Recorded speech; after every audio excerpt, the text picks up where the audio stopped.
So I thought there'd be nowhere more fitting than to stand outside the headquarters of General Motors whilst I create this video. And as I've said in one of my previous updates, I'm here at Trust Belt. I'm delighted to be one of the speakers here. I'm going to be talking about artificial intelligence, skills shortage and skills gap, and the gig economy.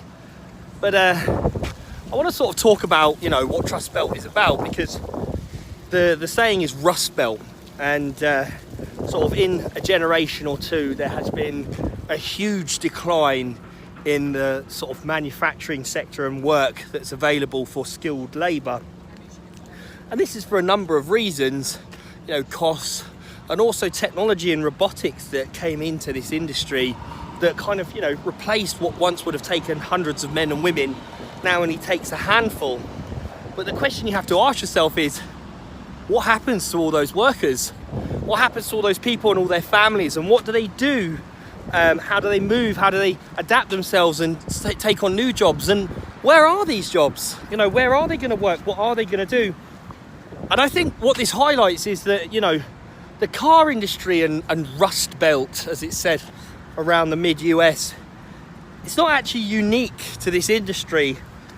Technology now has become so good that we've created that it's replacing many of the jobs that once required human intervention. And I'll give a great example, in recruitment. Artificial intelligence now has the ability to source candidates at such a rapid rate that the need for resources is becoming less and less. These are jobs that once people had within the recruitment space in their thousands that are now no longer needed, and that's just a small example. We have to take into account the positives and the negatives with technology, because this is coming from me. I mean, I love technology, I think it's fantastic, but I think we have a responsibility to ourselves and we have a responsibility to each other to create technology that serves us but doesn't put us out of service. And I think that sadly, in the pursuit of profit and growth, we've forgotten about the very fact that, the fibre of life is about earning an income, being able to pay for our families and feed them and have a decent standard of living. And for many people that has become short.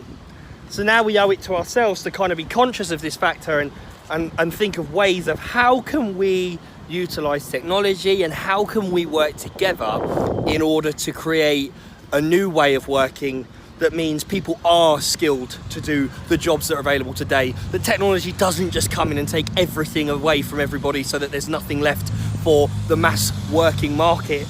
And how can we make sure that this starts from the very beginning, and that starts from the education of our children. So I'm going to be discussing all of these areas, and I'm thoroughly excited to do so. It's great to see the General Motors HQ. I've often seen this building on, movies and I guess documentaries, that should be more specific. But I think it's a great sort of symbol of, how brilliant we can be, but also how far we can get it wrong sometimes and how we need to put this right. So I'm thoroughly looking forward to Trust Belt. I think their conference is fantastic, and look out for more videos from me explaining about how we are going to change the way that the world of work works through the use of technology, but for the benefit of the working labour force. Thank you.